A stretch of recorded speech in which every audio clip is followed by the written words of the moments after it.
ಈ ಕಡೆ ತುಂಗಭದ್ರಾ ಜಲಾಶಯಕ್ಕೆ 19ನೇ ಗೇಟ್ ಕೊಚ್ಚೋಗಿದ್ದಕ್ಕೆ 94 ಗಂಟೆ 77 TMC ಇಳಿದಿದೆ. ಹಾಗಾಗಿ ಈಗ ತಾತ್ಕಾಲಿಕವಾಗಿ ಗೇಟ್ ಹಾಕೋ ಕೆಲಸ ಶುರು ಮಾಡ್ಕೊಂಡಿದ್ದಾರೆ.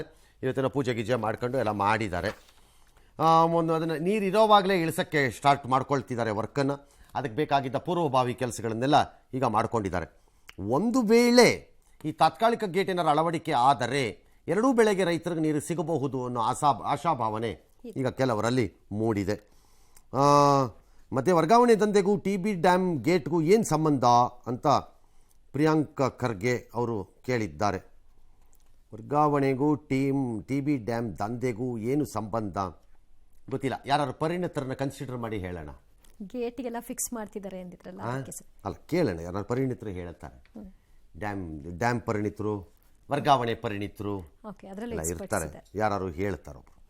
ಎಸ್, ಅಯೋಧ್ಯೆಯ ರಾಮ ಮಂದಿರದಲ್ಲಿ ಪ್ರಾಣ ಪ್ರತಿಷ್ಠಾಪನೆಗೊಂಡ ಬಾಲರಾಮನ ಅಪೂರ್ವ ಶಿಲ್ಪವನ್ನ ಕೆತ್ತಿದ್ದ ಕನ್ನಡಿಗ ಅರುಣ್ ಯೋಗಿರಾಜ್ಗೆ ಅಮೆರಿಕ ಶಾಕ್ ಕೊಟ್ಟಿದೆ. ಯಾವುದೇ ಕಾರಣ ನೀಡದೆ ಅಮೆರಿಕ ರಾಯಭಾರ ಕಚೇರಿ ಅರುಣ್ ಯೋಗಿರಾಜ್ ಅವರ ವೀಸಾವನ್ನು ನಿರಾಕರಿಸಿದೆ. ಈ ತಿಂಗಳ ಅಂತ್ಯದಲ್ಲಿ ಅಕ್ಕಾ ಸಮ್ಮೇಳನದಲ್ಲಿ ಭಾಗಿಯಾಗೋದಕ್ಕೆ ಅವರಿಗೆ ಆಯೋಜಕರು ಇನ್ವೈಟ್ ಮಾಡಿದ್ರು. ಹೀಗಾಗಿ ಅವರು ವೀಸಾಗಾಗಿ ಅರ್ಜಿಯನ್ನು ಹಾಕೊಂಡಿದ್ರು. ಯಾವುದೇ ಕಾರಣ ಕೊಡದೆ ಈಗ ರಾಯಭಾರ ಕಚೇರಿ ವೀಸಾವನ್ನು ನಿರಾಕರಿಸಿದೆ. ಈ ಬಗ್ಗೆ ಅವರು ಬೇಸರವನ್ನ ಹೊರಹಾಕಿದ್ದಾರೆ. ಏನು ಹೇಳಿದ್ದಾರೆ ನೋಡೋಣ. ತಾರೀಕು ಕೆಲವೊಂದು 3-4 ಪ್ರಶ್ನೆ ಕೇಳಿದ್ರು. ಪ್ರಶ್ನೆ ಕೇಳಿದ ನಂತರ ನಿಮ್ಮ ವೀಸಾ ಡಿನೈ ಆಗಿದೆ, we are not able to give you visa ಅಂತ ಹೇಳಿ ಕಳಿಸಿದ್ರು. ನಾವು ಕೇಳಿದ್ವಿ ಅವ್ರಿಗೆ ರೀಸನ್ ಏನು ಅಂತ. ಇಲ್ಲ, ಅದು ನಿಮಗೆ ಆನ್ಲೈನಲ್ಲಿ ಸಿಗುತ್ತೆ ನೋಡಿ ಅಂತ ಹೇಳಿದ್ರು. ಬಟ್ ಆನ್ಲೈನಲ್ಲಿ ಏನು ಇನ್ಫಾರ್ಮೇಶನ್ ಇಲ್ಲ ಅದ್ರ ಬಗ್ಗೆ. ಕಲಾವಿದರು ಇನ್ನೊಂದು ದೇಶದಲ್ಲಿ ಅಲ್ಲಿ ಕಲೆ ಸಂಸ್ಕೃತಿ ಎಲ್ಲ ಹೇಗಿದೆ ನೋಡೋ ಒಂದು ಅವಕಾಶ. ಬಟ್ ಇದು ಮಧ್ಯದಲ್ಲಿ ಈ ರೀತಿ ಆದ್ರಿಂದ ನನ್ನ ಮಗಳಿಗೆ ಬೇಸರ ಆಗಿದೆ. ರೀಸನ್ ಅವ್ರು ಕೊಡಲೇಬೇಕು ಅಂತಿಲ್ಲ, ವೀಸಾ ರಿಜೆಕ್ಟ್ ಆಗೋದಕ್ಕೆ ಕೊಡಲೇಬೇಕು ಅಂತ ನಿಯಮ ಎಲ್ಲೂ ಇಲ್ಲ. Okay, they have final powers to take a call. ಅದು ಹಾಗೆ ಭಾರತದಲ್ಲೂ ಭಾಳ ಜನಕ್ಕೆ ನಾವು ವೀಸಾ ನಿರಾಕರಣೆ ಮಾಡಿಬಿಡ್ತೀವಿ. ಮಾಡಿದಾಗ ನಾವು ರೀಸನ್ನೇ ಕೊಡಬೇಕು ಅಂತೇನಿಲ್ಲ. ಇದ್ರೆ ಕೊಡ್ಬೋದು, ಬಟ್ ಇದು ಯಾಕೆ ರಿಜೆಕ್ಟ್ ಆಯಿತು ನನಗೆ ಅರ್ಥ ಆಗ್ತಿಲ್ಲ ಇದು. ಯಾಕಂದರೆ ರಿಜೆಕ್ಟ್ ಆಗಬೇಕಾಗಿದ್ದ ಕೇಸ್ ಏನಲ್ಲ. ಕ್ರಿಮಿನಲ್ ಬ್ಯಾಕ್ಗ್ರೌಂಡ್ಗಳು,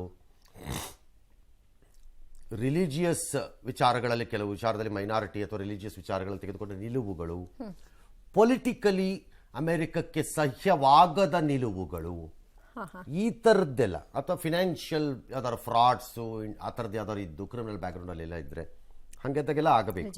ಅಥವಾ ಕುಟುಂಬಸ್ಥರಲ್ಲಿ ಯಾರೋ ಇದ್ದಾರೆ, ಹಾಗಾದ್ರೆ ಪೊಟೆನ್ಷಿಯಲ್ ಇಮಿಗ್ರೆಂಟು ಮೆಲ್ಲ ಯಾವುದೋ ವೀಸಾನಲ್ಲಿ ಒಳಕೋಗ್ಬಿಟ್ಟು ಅಲ್ಲಿ ತಗಲಾಕೊಂಡು ಅಲ್ಲೇ ಸೇರ್ಕೊಂಡ್ಬಿಡೋಣ ಅಂತ ಪ್ಲಾನ್ ಆಗ್ತಿದ್ದಾರೆ.